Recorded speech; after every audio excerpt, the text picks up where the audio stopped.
Shalom. My name is Chris. Thank you for joining us today at Grafted in Yeshua Ministries. Today I'll be bringing a message entitled Restoration of the Land out of 2 Chronicles chapter 7 verses 14. And I'll first open this up with prayer.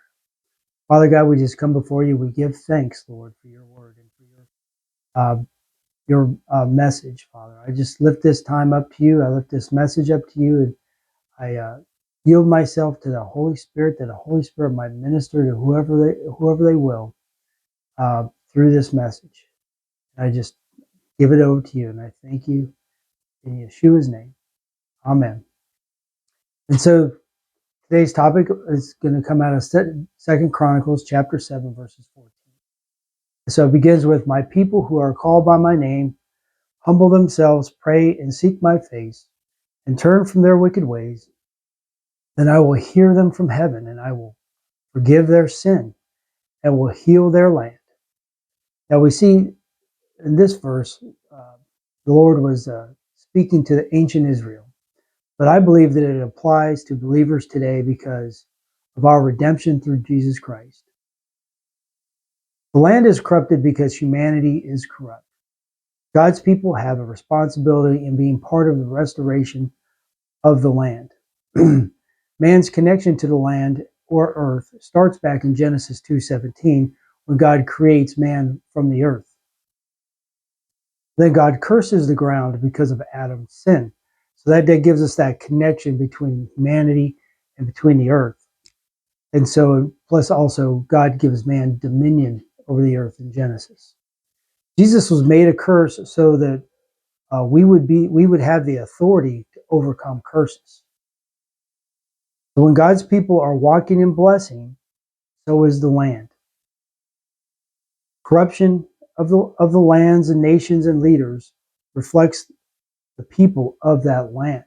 That's in Romans chapter 8, verses 19 through 22. The land and the earth will not be fully restored until Yeshua or Jesus returns and restores all things.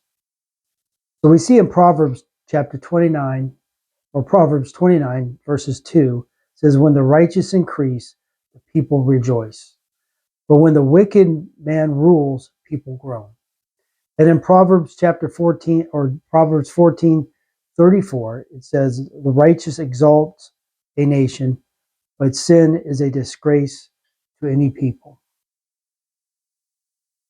So we see also in Proverbs 11:10 through 11, "When it goes well with the righteous, the city rejoices. And when the wicked perish, there is joyful shouting. By the blessing of the upright, a city is exalted, but by the mouth of the wicked, it is torn down." We should be praying for our leaders. And I believe that the Lord will hold his people responsible, accountable for the state of the land and the nations in which they live in. And in Matthew chapter 6, verses 10, in the Lord's Prayer, it says, "Your kingdom come, your will be done on earth as it is in heaven." We're to walk out the kingdom of God here on earth, and to bring the kingdom of God here to earth and walk in his righteousness and in his ways. The followers of Christ should be the moral compass and the light to their communities and nations. We should be the example of the people around us, our family members, our communities, whether it's at work or school or just in the grocery store. We should be that light. We are that moral compass. So when society gets out of whack, we still stand firm in the word of God and the truth of God and the righteousness of God. And we pray for our communities.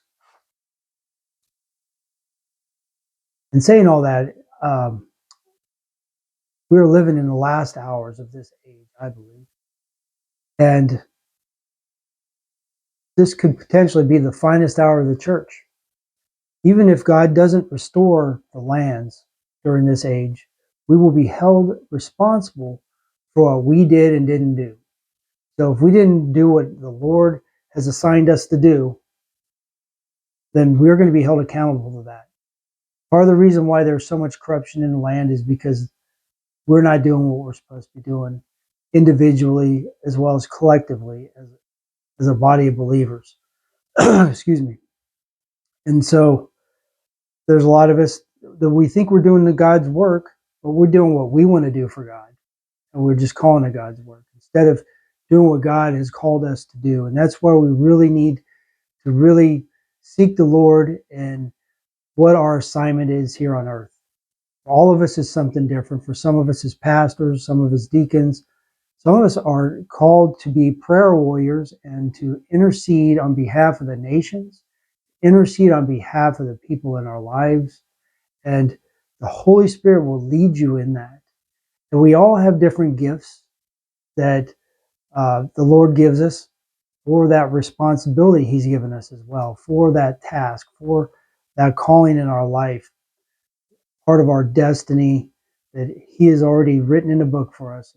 He has already given us that assignment. It's for us to seek Him out and to find out what that is and to walk in the Spirit and walk according to what He has for us.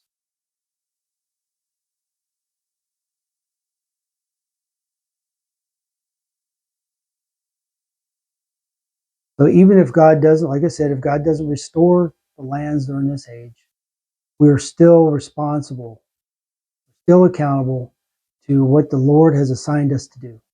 We can't look to any leaders and blame anybody else for what the Lord has assigned us to do. We have to do it.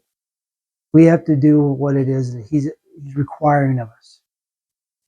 And will we be found faithful with what He has given us as individuals or collectively as the body of believers? Will we be found faithful in that? Or will we be found lacking before the Lord? It must start with us, the healing and restoration in our own lives and families and our communities. It starts with us. Before we just start going and chasing after a nation to take care of a nation, it starts with us. We need to get our own lives in order. We need to get our own lives straight. We need to get our families in order. How about our communities? Our assignment might not be far right outside our front door. The Lord may not send us very far. And for others, He may send us across the ocean.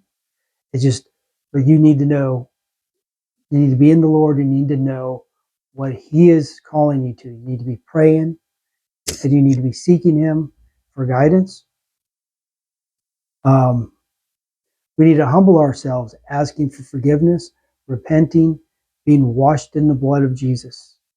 And we need to walk in righteousness. It's a daily renewing of our mind. It's a daily walking out righteousness. It's not a one and done. It's a journey, a life journey. And we need to pray and fast. Fasting is not popular, but it is effective. And I believe that is one of the primary things if you want to see change in your life, if you want to see change around you, in your communities, even in the nation. Fasting, especially jointly with a community of believers, many of you fasting, can really move things and make some changes. We need to be praying for our leaders, whether we like them or not.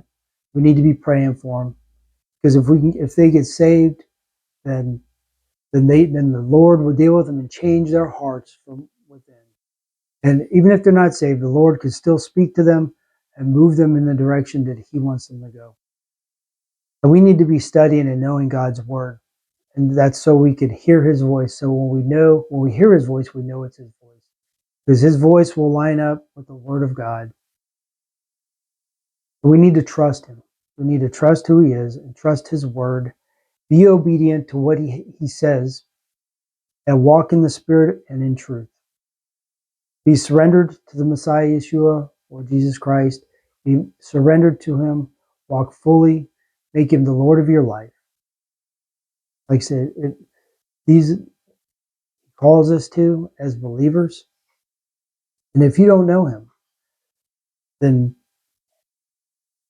just like I said earlier, to uh, be restored, to ask Him, ask for forgiveness, ask Him into your heart, repent of your sins, be washed in the blood of Jesus and be baptized. Invite Him into your life. Say, Lord Jesus, forgive me of my sins.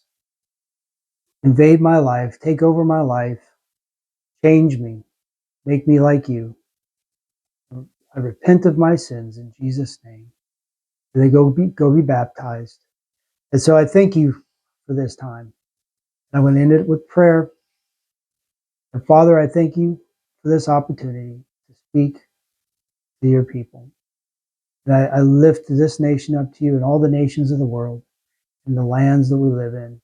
May you touch our hearts and convict our hearts to be an active warrior in our communities in prayer, fasting, walking in righteousness, spreading the gospel, teaching others.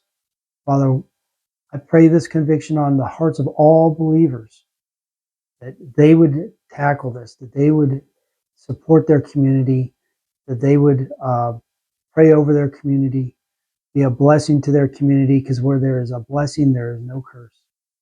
And so I pray for healing of our nations, healing of the lands, healing of families, communities, and individuals.